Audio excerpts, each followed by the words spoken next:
Diz assim a palavra de Deus, conforme registrada na primeira carta do apóstolo João, capítulo 2, versículos 15 a 17.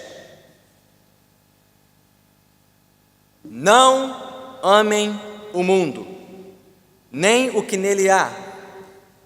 Se alguém ama o mundo, o amor do Pai não está nele. Pois tudo o que há no mundo, a cobiça da carne, a cobiça dos olhos e a ostentação dos bens, não provém do Pai, mas do mundo. O mundo e a sua cobiça passam, mas aquele que faz a vontade de Deus permanece para sempre. Amém. Louvado seja o Senhor pela sua palavra. Oremos mais uma vez.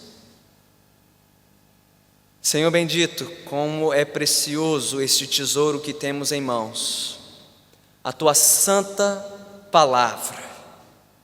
Ó Senhor, ajude-nos a guardarmos bem este tesouro por este novo ano, que possamos guardar a tua palavra bem próxima da nossa mente e do nosso coração, que a tua palavra seja esta lâmpada para os nossos pés, esta luz para o nosso caminho por mais um ano de vida, que por ela possamos enxergar melhor o teu santo propósito para as nossas vidas, que por ela possamos vigiar melhor os nossos passos neste mundo, que por ela, Senhor, sejamos advertidos quanto aos perigos que nos rondam neste mundo,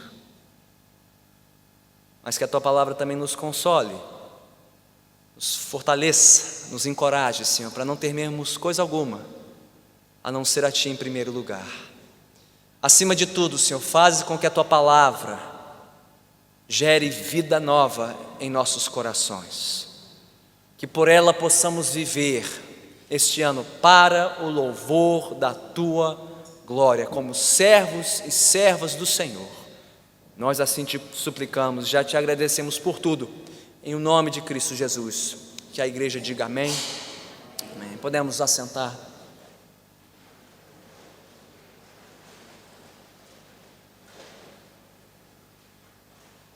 Eu não sei quantos aqui estão familiarizados com o nome Agostinho de Hipona, ou mais conhecido na história da igreja como Santo Agostinho.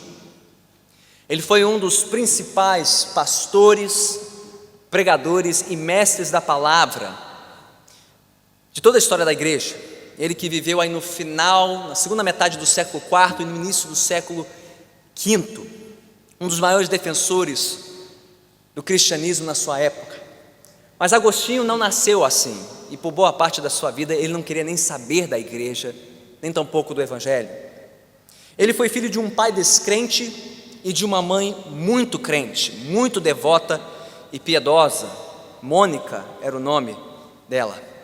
Agostinho, enquanto jovem, dedicou-se cedo a uma carreira na oratória, era uma das carreiras mais cobiçadas e de maior prestígio na sociedade da sua época. Ele também lançou-se na sua juventude numa jornada em busca do conhecimento, ele que vasculhou todas as filosofias e as correntes de pensamento da sua época à procura da verdade que o convencesse, que cativasse o seu coração. Mas ainda mais forte do que o amor de Agostinho pela sua carreira, pelos seus estudos, foi a sua paixão pelo sexo oposto. Ele que na juventude viveu de maneira promíscua, de maneira liberal, fazendo tudo o que o seu coração desejasse. E apesar das incessantes orações da sua mãe, Mônica, pela sua conversão, ela orou décadas pela conversão do seu filho. Como dissemos, Agostinho foi converter-se muito tarde na vida ao cristianismo. Mas ao refletir sobre a sua conversão, na sua famosa obra, As Confissões, não sei quantos já leram, já folhearam. Alguém aqui As Confissões de Agostinho? Vai mais um desafio para 2017. Além de ler a Bíblia toda, e se você não puder ler nenhum outro livro de capa a capa, leia a Bíblia este ano. Mas podendo ler outros livros, leia este livro maravilhoso, As Confissões de Agostinho. Ele, na sua autobiografia espiritual, fala sobre a sua conversão. e como Deus conquistou o coração dele, com um amor arrebatador. Melhor do que descrever isso é ler as próprias palavras de Agostinho. Ouça com cuidado o que Agostinho disse sobre a sua conversão a Cristo, pelo amor que ele experimentou de Deus por ele. Ele disse: tarde te amei, ó beleza tão antiga e tão nova. Tarde demais eu te amei. Eis que estavas dentro e eu fora. E fora te buscava e lançava-me, disforme e nada belo, ante a beleza de tudo e todos que criaste. Estavas comigo e eu não contigo. Seguravam-me longe de ti as coisas que não existiriam senão em ti. Chamaste, clamaste por mim e rompeste minha surdez. Brilhaste, resplandeceste e tua luz afugentou minha cegueira. Exalaste teu perfume e respirando-me suspirei por ti. Te desejei, eu te provei, te saboreei e agora tenho fome e sede de ti. Tocaste-me e agora estou ardendo em desejos por tua paz. Não sei quantos aqui descreveriam a sua conversão desta forma. Eu nunca teria o talento de Agostinho para a poesia, né? Ao descrever tão belamente a sua conversão. Mas o que eu quero destacar aqui para a nossa consideração nesta noite, algumas lições importantes sobre o testemunho de conversão de Agostinho, e é algo que ele destaca em todas as suas obras. O que define o ser humano, o que nos define como gente, não é em primeiro lugar o que nós sabemos, mas aquilo que nós desejamos e amamos. São as nossas paixões, são os nossos desejos que definem não só o que fazemos, mas quem nós somos. Todos aqui foram criados com paixões, com desejos. Ninguém consegue viver sem ter uma paixão por alguma coisa ou por alguém, não importa o que seja. Mas qual é o nosso problema? Enquanto seres humanos caídos, enquanto seres humanos rebeldes contra o nosso Criador, o nosso problema não são as nossas paixões e os nossos desejos em si, mas o alvo dessas paixões. O que nós amamos, ou quem nós amamos, à frente até mesmo de Deus, que nos criou para si. Eu não estou dizendo aqui que há problema em amar as pessoas que são queridas suas. Não há problema algum em gostar de viver, em gostar de comer, viajar, passear, trabalhar, descansar, nada disso. O nosso problema é gostar dessas coisas ou amar essas pessoas mais até do que o nosso Deus. Ou como disse um autor norte-americano, David Powlison, o mal nos nossos desejos muitas vezes não consiste naquilo que queremos, mas no fato de querermos demais. Você sabe fazer essa distinção entre querer algo e querer algo demais? Uma coisa é querer fazer uma boa refeição, querer fazer um bom passeio, querer ter um bom emprego, passar por uma boa faculdade, querer uma promoção, querer ver um bom filme, comprar o lançamento da coleção, ou o novo iPhone, smartphone. Uma coisa é querer essas coisas, outra coisa é querer demais. É dizer e pensar: eu preciso disso, eu não sei o que vão ser, o que acontecerá se eu não estiver lá na fila para a estreia daquele filme, se eu não for promovido primeiro, se eu conseguir aquela colocação. Quantos sabem do que estou falando? Há uma grande diferença entre querer e querer demais. No caso de Agostinho, o que ele queria demais? O conhecimento, a reputação como um grande orador, também o prazer sexual. Em nosso caso, o que podemos querer demais, além da conta? Bem, pode ser sucesso, pode ser bem-estar, pode ser um padrão de vida melhor, uma melhor qualidade de vida, pode ser o objeto de consumo da hora, do momento. Eu não estou dizendo que essas coisas são ruins em si. Não há nada de ruim em querer um bom trabalho, saúde, conhecimento. O problema é quando essas coisas tomam lugar daquele que deve estar em primeiro lugar nas nossas vidas. O verdadeiro cristianismo, portanto, ele não exclui as nossas paixões, não exclui os nossos desejos, mas redireciona as nossas paixões para o único que é digno de todo o nosso amor, de todo o nosso desejo, do único por quem você nunca pode desejar demais, que é o nosso Senhor, o nosso Criador. E é este amor que define um crente. É o amor por Deus, é o amor por Cristo Jesus, é o amor pela palavra de Deus, pela presença de Deus, mais até do que você sabe e pensa sobre este Deus. É quanto você ama a Deus que faz de você um cristão ou não.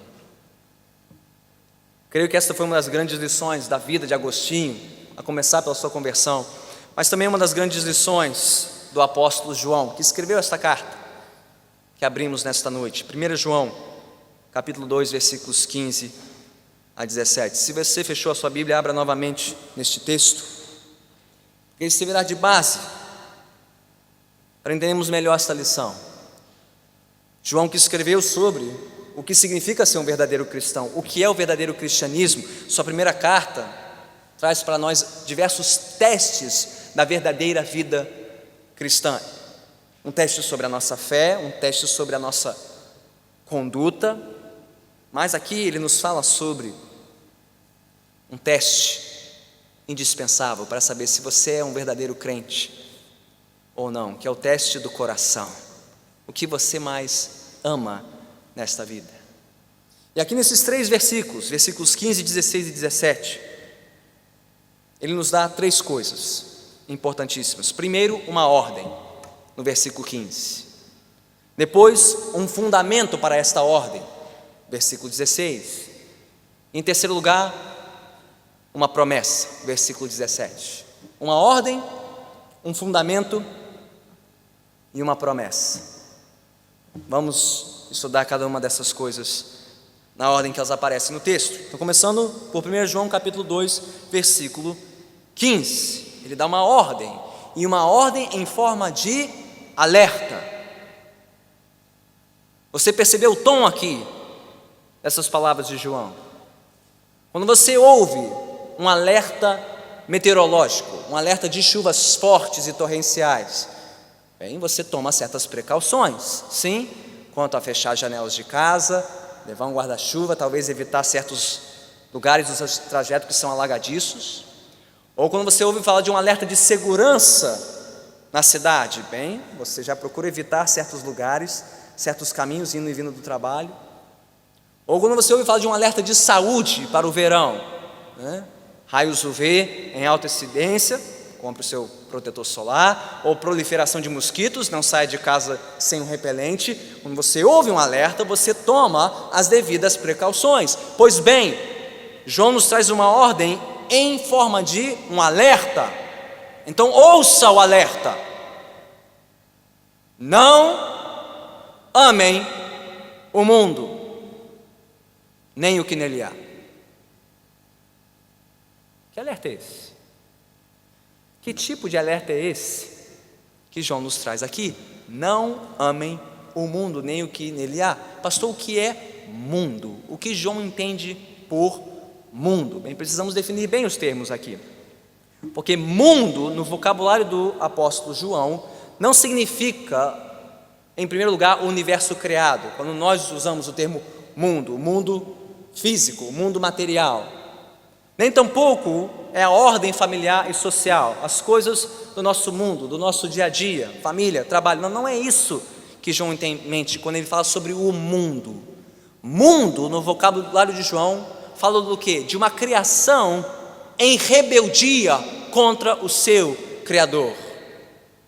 Uma sociedade, um sistema de valores, de princípios e de prioridades que não leva em consideração Deus em primeiro lugar. É isso para o qual João nos alerta. Não amem o mundo, ou seja, este mundo em rebeldia contra Deus. Mundo e mundanismo são sinônimos no vocabulário de um crente. Mundanismo é o quê? É o viver conforme o sistema rebelde deste mundo. É viver sem levar Deus em consideração, sem considerar os propósitos e os princípios de Deus para a nossa vida, seja para o trabalho, seja para o descanso, para o lazer, para o nosso dinheiro, para a nossa saúde, para a criação dos nossos filhos, a maneira como cultuamos a Deus. Mas há uma definição que me chamou muita atenção sobre o que é o mundo, ou mundanismo. Uma definição que chegou à minha atenção recentemente. Um outro teólogo norte-americano, David Wells, descreveu o mundo ou mundanismo assim, ouça atentamente. Mundanismo é tudo aquilo que faz o pecado parecer normal e a santidade parecer estranha. De novo, mundanismo é tudo aquilo que faz o pecado parecer normal, ou a vida sem Deus parecer normal, e a santidade, ou seja, a vida com Deus, parecer estranha. Isso é mundo ou mundanismo. É viver sem Deus como se isso fosse a coisa mais normal do mundo, e como se viver com Deus e para Deus fosse uma coisa estranha.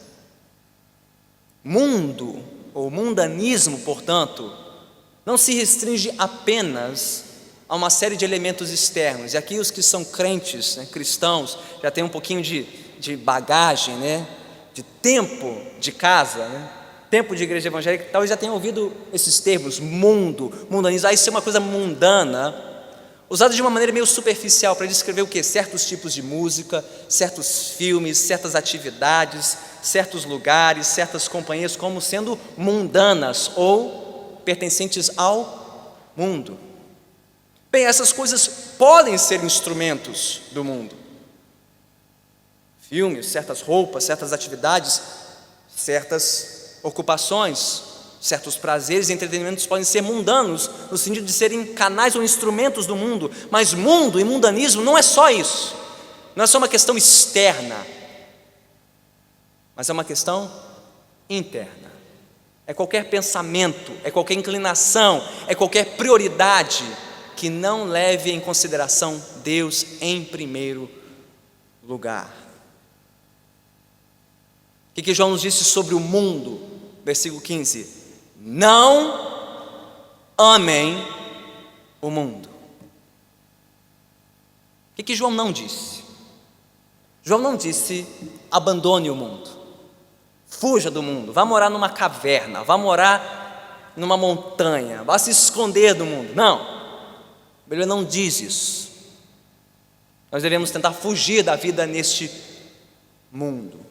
Tampouco João está dizendo que não devemos ter compaixão e preocupação com aqueles que estão no mundo, que vivem nesse sistema mundano. Não, o que ele disse? Não amem o mundo. Ele vai direto ao cerne da questão, ele vai para o coração, os nossos desejos, nossas paixões, as nossas lealdades mais íntimas. Não amem o mundo, ou em outras palavras, guardem-se do mundo, guardem o seu coração do mundo, porque o coração é a fonte de toda a vida. É isso que diz Provérbios 4:23. Acima de todas as coisas, guarde o seu coração, porque dele procede toda a sua vida. É no coração, meus irmãos e minhas irmãs, que nós ganhamos ou perdemos a luta contra o mundo. Porque, como já dissemos, até as coisas boas desta vida podem se tornar mundanas se nós as considerarmos mais do que a Deus. Algo de errado em se importar com a sua família, em amar a sua família? Claro que não. Mas se você ama a sua família a ponto de sacrificar a sua fé, então o seu amor pela sua família se tornou um amor mundano. É bom trabalhar pelo seu sustento, enriquecer, prosperar? Claro que é. Mas colocar trabalho à frente de família, de filhos, colocar carreira à frente de tudo e todos, acima da família e da fé, isso é mundano. É errado trabalhar pela sua saúde, importar-se com a sua saúde? Não é errado. Mas se você se preocupar com o seu corpo acima da sua alma, sacrificar todos os seus relacionamentos para cultivar um corpo perfeitamente esculpido, isso é mundano. Por quê? Você não está levando em consideração a ordem de prioridades de alguém que conhece a Deus. Qualquer coisa boa nesta vida pode se tornar mundana, contanto que você não considere Deus em primeiro lugar. Não ame o mundo. Não ame o que o mundo ama. Não ame como o mundo ama, diz João. Nem o que nele há. Por quê? Ele nos dá uma razão já no versículo 15. Se alguém ama o mundo, o amor do Pai não está nele. Ou seja, você não pode amar duas coisas igualmente e simultaneamente, com a mesma paixão, com a mesma dedicação. Minha bisavó materna, minha bisa Cremeilda, costumava dizer para os seus netos: 2 proveitos não cabem num dia só. Quem se lembra? Irmão Nilson está lá, é isso, né? 2 proveitos não cabem num dia só. É porque não existia telefone, celular, né? Não existia internet, onde você pode fazer tudo ao mesmo tempo. Mas antigamente não cabiam 2 proveitos num dia só, 2 passeios, né? 2 refeições. 2 proveitos não cabem num dia só. Mas em outras áreas da nossa vida entendemos isso. Você não pode conciliar 2 coisas ao mesmo tempo. Você não pode querer saúde e comilança ao mesmo tempo. Você não pode querer educação e entretenimento com o mesmo vigor. Por quê? Uma coisa vai ser sacrificada. Você não pode querer carreira e família com a mesma intensidade. Por quê? Alguém vai ter que ceder. Diz João: você não pode amar Deus e o mundo com a mesma intensidade. Por quê? Alguém vai vencer. Alguém vai sobressair nessa relação. O amor a Deus e o amor ao mundo não se misturam, assim como água e óleo não se misturam no mesmo copo. Tiago, contemporâneo de João, disse que a amizade com o mundo, ela é inimizade com Deus. Ninguém pode ser amigo de Deus e do mundo ao mesmo tempo. Quem quer ser amigo do mundo, torna-se inimigo de Deus. Ou como o próprio Senhor Jesus disse: ninguém pode servir a 2 senhores. Inevitavelmente escolheremos um e não outro. Matthew Henry, o grande comentarista inglês puritano, disse o seguinte: o coração do homem, ele é estreito e não pode conter ambos os amores. O amor ao mundo sufoca o amor do Pai. Portanto, quanto mais ele prevalece, mais o amor de Deus definha e decai. E meus irmãos, como isso deve soar como um alerta, principalmente não para os que estão no mundo, mas para os que estão na igreja. Para quem João escreveu essas palavras? Para descrentes?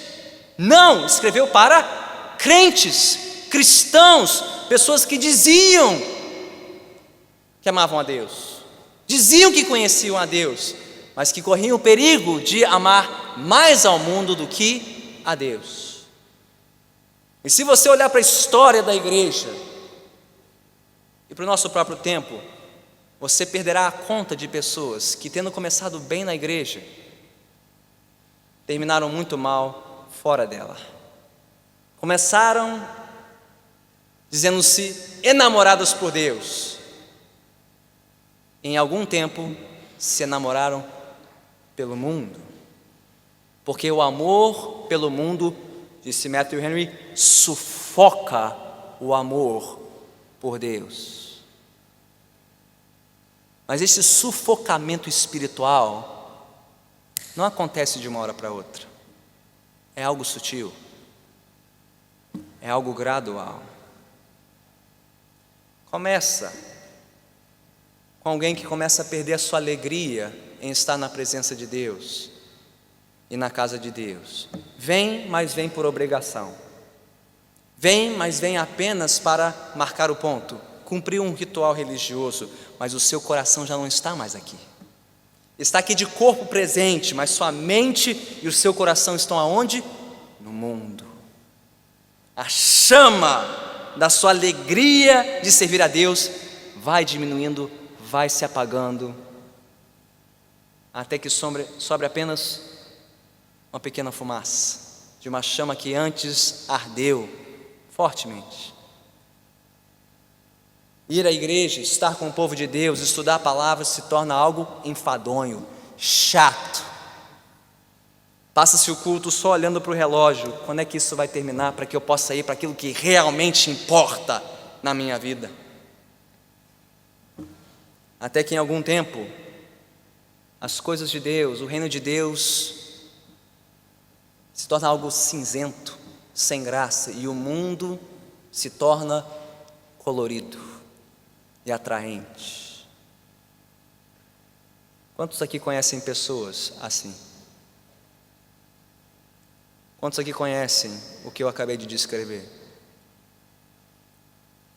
E você sabe que isso acontece há 2000 anos? Aconteceu com um companheiro de Paulo chamado Demas, que ele cita em 2 Timóteo capítulo 4, versículo 10, um tal de Demas que foi colaborador com Paulo, missionário com ele, colaborador no reino de Deus, mas ao final da sua vida Paulo disse a Timóteo: Demas, tendo amado o mundo, abandonou-me. Tendo amado o mundo, abandonou-me. Quão atento você está ao alerta de Deus nesta noite? Porque Deus está soando um alerta. E não está dando uma sugestão, e não está dando uma recomendação, Ele dá uma ordem: não amem o mundo, nem o que nele há. Se alguém ama o mundo, o amor do Pai não está nele.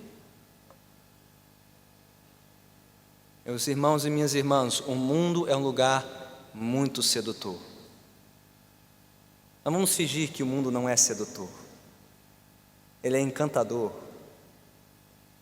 Ele vem com tela 3D e sistema estéreo. Ele vem com sala gigante, ele vem cheio de purpurina e badulaques, ele vem coberto de todos os prazeres que o mundo nos pode oferecer, mas não se encante, não se engane, o mundo ainda é o mundo, sempre foi, sempre será. Ninguém está imune aos encantos deste mundo. De novo, João escreveu isso para cristãos, independente de faixa etária, independente de tempo de conversão, independente de responsabilidade na igreja.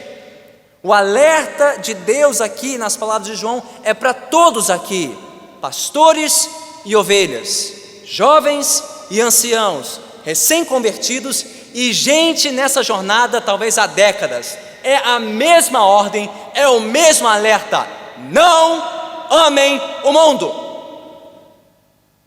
nem o que nele há. Porque se alguém ama o mundo, o amor do Pai não está nele. E você ama quem? O que você mais ama? Quem domina o seu coração? O que você mais quer nesta vida? O que você acha e quem você acha que mais vai te recompensar nesta vida? Porque, como disse Paulo, se alguém está de pé, Vigie para que não caia. Você pode ser o próximo, se não estiver vigiando, se não estiver guardando o seu coração.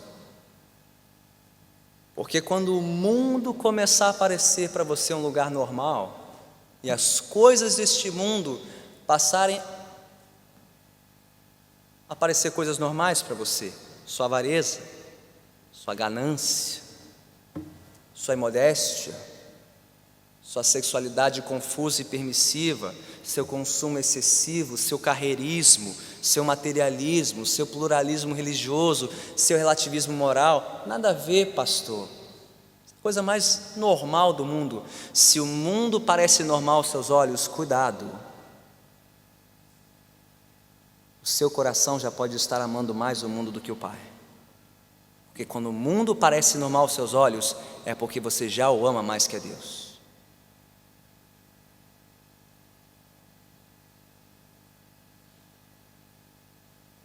Ninguém pode amar o mundo e o Pai ao mesmo tempo. Por quê? Versículo 16. Vamos dar uma razão? Pois tudo que há no mundo,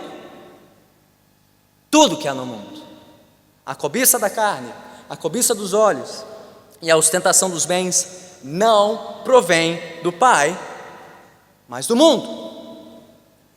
De novo, veja como João define a questão.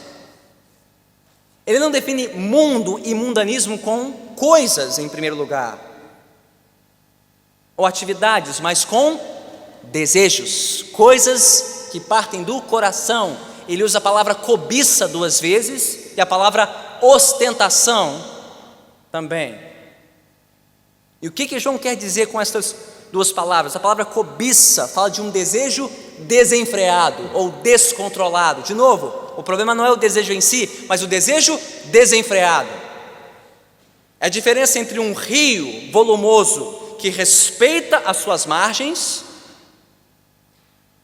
e que assim pode trazer vida para o campo, e um rio que transborda as margens, alaga tudo, causando destruição. O mesmo rio, mas que quando obedece os seus limites, traz vida. Quando ultrapassa os limites, traz morte. Assim também o rio dos desejos do coração de um ser humano, quando nos seus devidos limites e padrões divinos, trazem vida, mas desenfreados trazem morte. Essas cobiças, a cobiça da carne, a cobiça dos olhos, esse desejo desenfreado humano e essa arrogância extrema, que João chama de ostentação dos bens, é isso que define o mundo. Vamos tentar definir melhor isso, ou explicar melhor isso. O que João tem em mente quando ele fala sobre a cobiça da carne, a cobiça dos olhos e a ostentação dos bens? Você pode resumir tudo da seguinte forma: o mundo, ele se define por lidar mal com o que não tem. Isso se chama cobiça. E por lidar mal também com o que tem. Isso se chama ostentação. E o mundo erra dos 2 lados, porque não sabe lidar com o que não tem, mas também não sabe lidar com o que tem. Porque quando não tem, cobiça o que tem, e quando tem, se orgulha na frente de quem não tem. O que seja: saúde, beleza, dinheiro, casa, reputação, nome, estudo. E pasme, quem foi que ensinou o ser humano a viver assim? Desde o Éden. Quem foi o primeiro a atiçar a cobiça do ser humano? A serpente. Foi isso mesmo que Deus disse. Mas Deus sabe que se vocês comerem deste fruto, vocês serão como Ele é.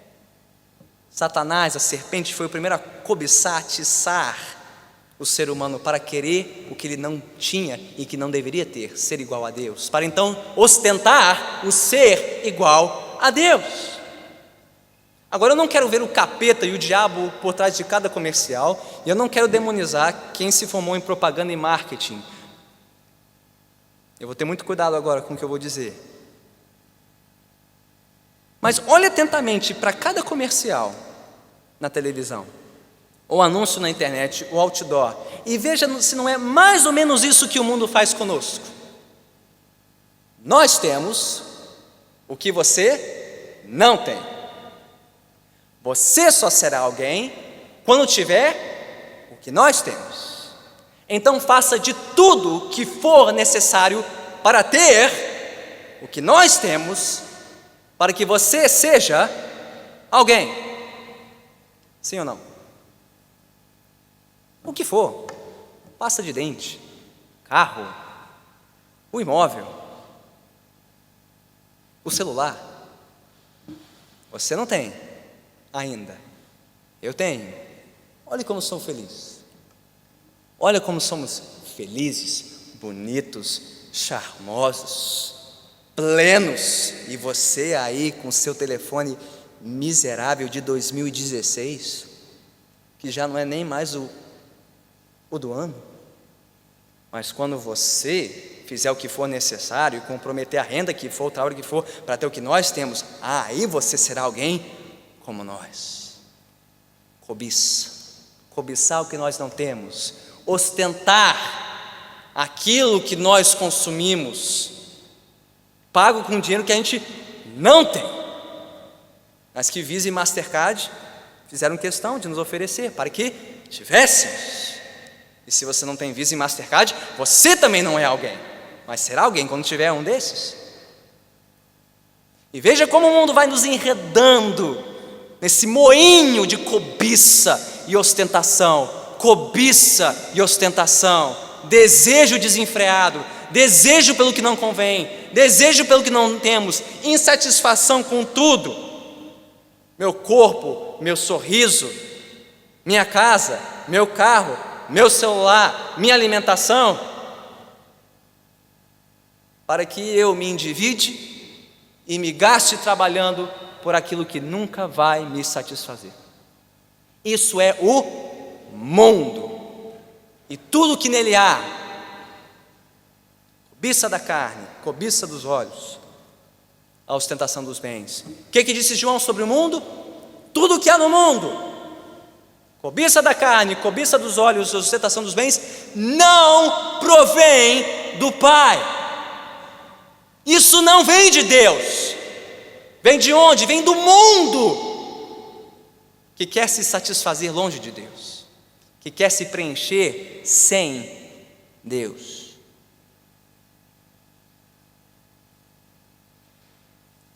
Porque o que Deus diz sobre nós e o que nós realmente precisamos? Deus diz na sua palavra que nossa identidade, nossa segurança, nossa satisfação, nosso consolo não vem do que nós temos, não vem do que vestimos, não vem do que consumimos. Você não é a soma dos seus bens, você não é o valor da seu extrato bancário, você não é a grife que você veste, ou a empresa que te contratou. Não. O que nos define como seres humanos é o que Deus pensa de nós. O valor e a importância da nossa existência, meus irmãos, não se mede por aquilo que nós ainda não temos e cobiçamos, ou queremos alcançar pelo nosso próprio mérito. Você não é o seu corpo, você não é seu manequim, você não é o último romance, você não é a atenção do sexo oposto, você não é uma carreira brilhante, você não é uma conta bancária robusta, você não é um imóvel quitado, você não é um intelecto incrível, você não é a aprovação da sua família e dos seus amigos, você não é a soma dos seus conhecimentos teológicos, você é uma criatura feita à imagem e semelhança de Deus, e o que te dá valor neste mundo é que Deus te criou para a glória dele,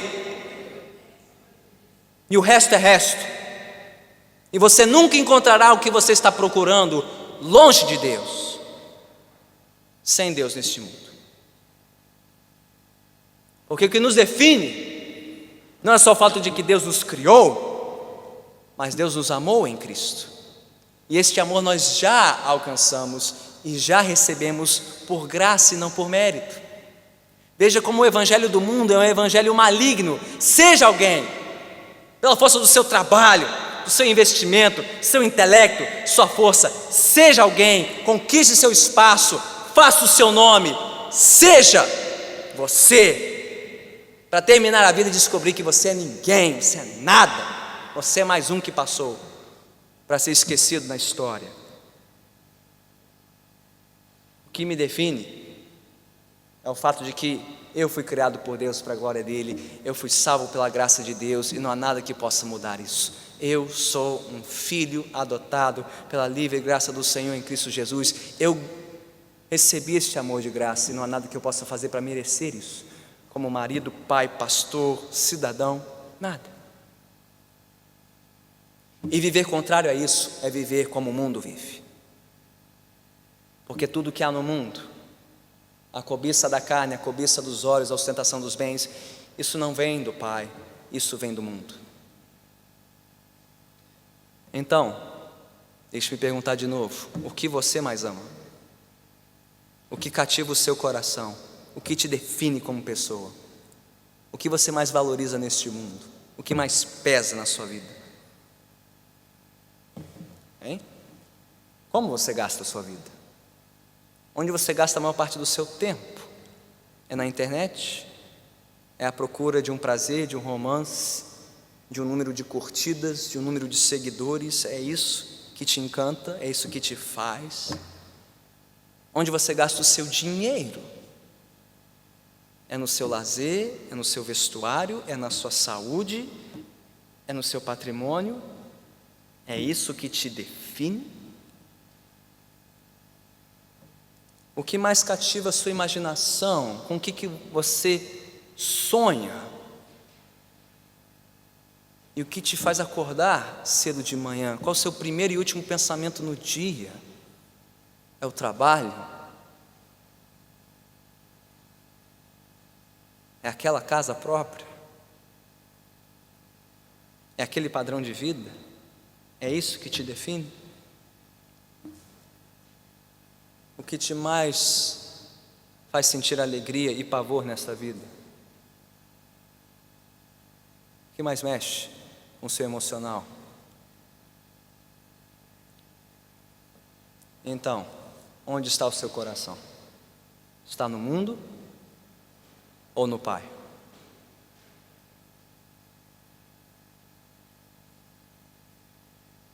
Mas Deus faz uma promessa aqui. Ele fecha com esta promessa. Versículo 17: o mundo e a sua cobiça passam, mas aquele que faz a vontade de Deus permanece para sempre. Você gostaria de viver a sua vida para nada? Viver a sua vida inutilmente? Viver a sua vida toda para descobrir ao final que tudo aquilo foi para o lixo, foi para o ralo, contou para nada? Pois bem, essa aqui é uma promessa certa, vinda de Deus. O mundo e a sua cobiça passam. Você quer viver para o mundo? Como o mundo vive? Fique à vontade e viva inutilmente a sua vida. Jogue-a no lixo. Você está mais preocupado com a sua reputação no trabalho do que em ser um bom cristão?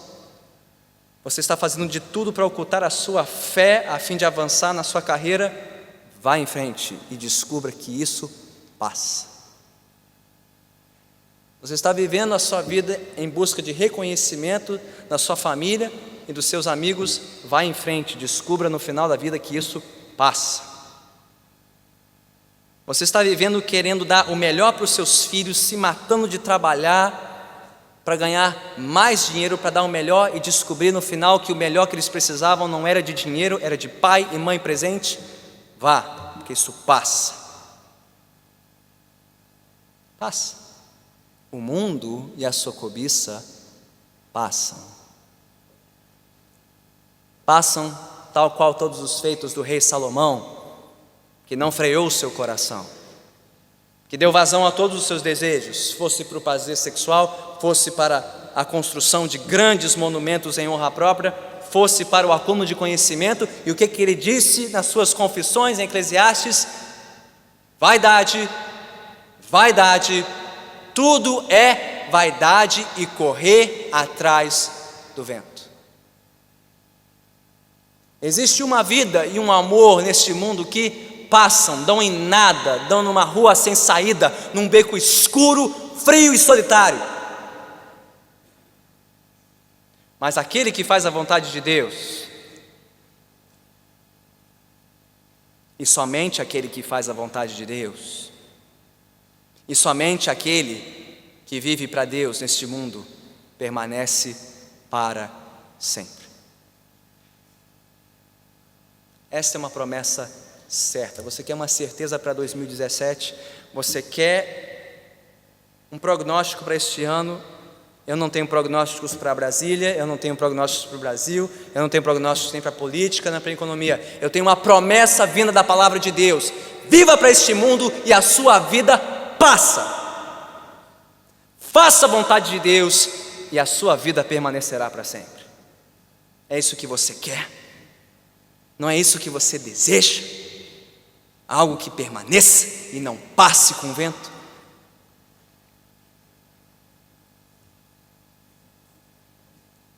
E como você está vivendo a sua vida? Para o que passa ou para o que permanece? Porque há uma vida e há um amor que passarão, que levarão a juízo, mais cedo ou mais tarde. Mas há uma vida e um amor que estão destinados à salvação, são aqueles que se satisfazem em Deus. Esta é a ordem: não ame o mundo, nem o que nele há. Qual é o fundamento? O que há no mundo não procede do Pai, mas do mundo. E qual é a promessa? O mundo e a cobiça passam, só os que fazem a vontade de Deus permanecem para sempre. O que define o ser humano, como disse Agostinho, são seus desejos, são as suas paixões. E no final das contas, cada um aqui tem que escolher o que vai reger o seu coração, não só para o ano de 2017, mas para o resto dos seus anos nesta vida, nesta terra. Você viverá para o mundo ou para o Pai? Para aquilo que passa ou para o que permanece? Mas a palavra de Deus diz que nenhum de nós aqui, nenhum, sem exceções, tem vivido inteiramente para o Pai e para Deus. Todos nós nascemos pecadores, todos nós vivemos neste mundo pecadores, o que quer dizer que todos nós, de uma forma ou de outra e em graus diferentes, temos vivido em algumas áreas, se não em todas as áreas da nossa vida, sem considerar Deus em primeiro lugar, e por isso a Bíblia nos chama de pecadores. Merecedores do quê? Da justa ira de Deus. Mas você quer saber de algo maravilhoso, que homem nenhum poderia imaginar ou inventar? O mesmo João que escreveu esta carta, escreveu um evangelho, e neste evangelho registrou as palavras do Senhor Jesus Cristo, que disse: Deus tanto amou o mundo. Deus tanto amou o mundo. Este mundo rebelde, pecador, soberbo, arrogante, cobiçoso, ingrato. Deus tanto amou este mundo, do qual eu e você pertencemos um dia, no qual todos nós nascemos. Deus tanto amou este mundo que deu seu Filho unigênito, para que todo que nele crê não pereça, não passe, mas tenha a vida eterna. Você não quer conhecer este amor? Você não quer provar de um amor que nunca passa, que nunca decepciona, que nunca vai te abandonar? Pois bem, você só encontrará este amor nos braços do Pai, aos pés de Cristo, na presença do Espírito Santo. E Ele hoje está de braços abertos te chamando: arrependa-se, pecador, arrependa-se de querer viver a sua vida sem mim, longe de mim, neste mundão que tudo promete, mas nada cumpre. Deus hoje nos chama para provar do seu amor e do seu perdão, por todas as coisas e por todas as vezes em que temos amado mais o mundo do que ao Pai. E não só isso, porque isso somente já seria o suficiente. Deus não nos promete apenas o seu amor para nos perdoar, Ele promete o seu amor para nos libertar de toda e qualquer paixão que rivaliza o nosso amor por Ele. Pastor, é difícil, eu não quero viver amando mais a minha família do que a minha igreja, minha fé, ou meu trabalho mais que a minha família, ou a minha saúde mais do que a família e a fé. Eu não quero viver assim, mas eu não consigo viver assim. Só Cristo pode te dar o poder para viver por um amor maior que essas coisas. Ele pode te perdoar, Ele pode te libertar desse cativeiro, de qualquer vício da sua alma, da sua mente, do seu coração, para que você prove de uma alegria mais profunda, mais intensa, mais verdadeira do que qualquer prazer que você experimentará nesta vida. Não importa onde, se é numa garrafa de cerveja, se é num site da internet, seja onde for, você não encontrará essa alegria longe do Calvário, longe de Cristo. E Ele está aqui para te libertar nesta noite, te dar essa vida, para satisfazer o anseio do seu coração.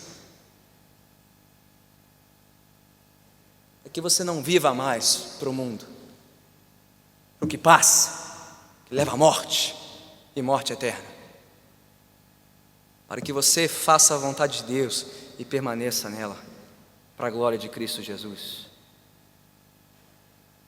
Você não quer essa vida para você agora e para os outros 364 dias do ano e para o restante dos anos que o Senhor te der neste mundo? Você não quer isso? Então venha para Cristo, renda-se ao Senhor e peça a Ele: Senhor,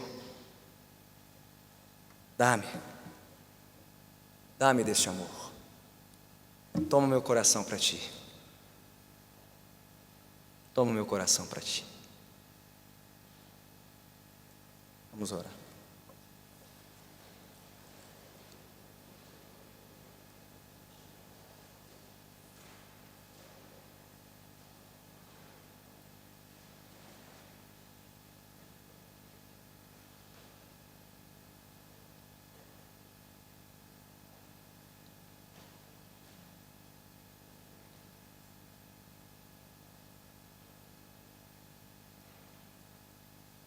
Se hoje Cristo te chama, não pense duas vezes, renda-se a Ele. Se hoje o Senhor te chama, seja pela primeira vez ou não, entregue-se a Ele. Se hoje o Senhor está voltando o seu coração para o caminho dele, longe dos caminhos deste mundo, não olhe para trás, olhe para Cristo, somente para Cristo.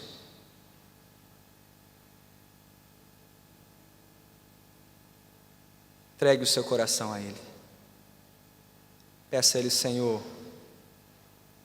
Senhor, dá-me de Ti mesmo, Senhor, dá-me de Ti mesmo, Senhor, dá-me do Teu amor, a Tua graça, Teu perdão e do Teu poder para viver contrário a este mundo.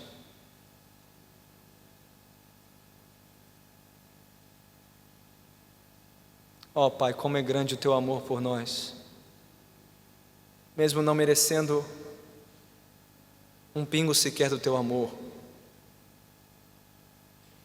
o Senhor tanto nos amou, que deu o Seu Filho por nós, para que tivéssemos vida nele, vida plena, vida eterna. Ó Pai, que esta verdade venha conquistar e arrebatar cada coração neste lugar, nesta noite. Que nenhum de nós daqui saia da forma como entrou por estas portas, sem ter sido tocado, despertado, quebrantado e arrebatado pelo Teu amor soberano. Nenhum jovem, nenhum adulto, nenhum ancião saia daqui, Senhor, sem ter provado e experimentado deste amor de tal forma, que não consiga mais viver neste ano e nesta vida para o mundo e para os seus desejos, mas somente para Ti, Senhor, somente para Ti. Ó Pai, limpa os corações daqueles que hoje pela primeira vez estão de fato se arrependendo dos seus pecados e se voltando dos seus maus caminhos para Ti. Confirma, Senhor, o coração daqueles a quem o Senhor já chamou, mas convence de novo hoje de que não existe outra vida a ser vivida a não ser esta, na Tua presença, para o louvor da Tua glória. Faze com que todos nós, Senhor, provemos este amor e levemos este amor conosco para aqueles que estão perdidos neste mundo, vivendo para o mundo e para as suas cobiças, que levarão à morte eterna, à destruição, ao juízo final. Ó Pai, que isso nos tome de tal forma que levemos com urgência esta mensagem àqueles que estão perdidos neste mundo, que falemos para esses do Teu amor soberano, do único amor que verdadeiramente satisfaz e nos realiza nesta vida. Ó Pai, todas as vezes em que o mundo tentar nos seduzir e nos enredar e nos arrastar, que o Teu amor nos guarde, que o Teu amor nos proteja, que o Teu amor nos alcance e nos livre na hora da tentação. Nos traga de volta para Ti mesmo, Senhor, para os Teus braços em Cristo Jesus. A quem seja toda a honra, toda a glória e todo o louvor, para todo sempre. Amém.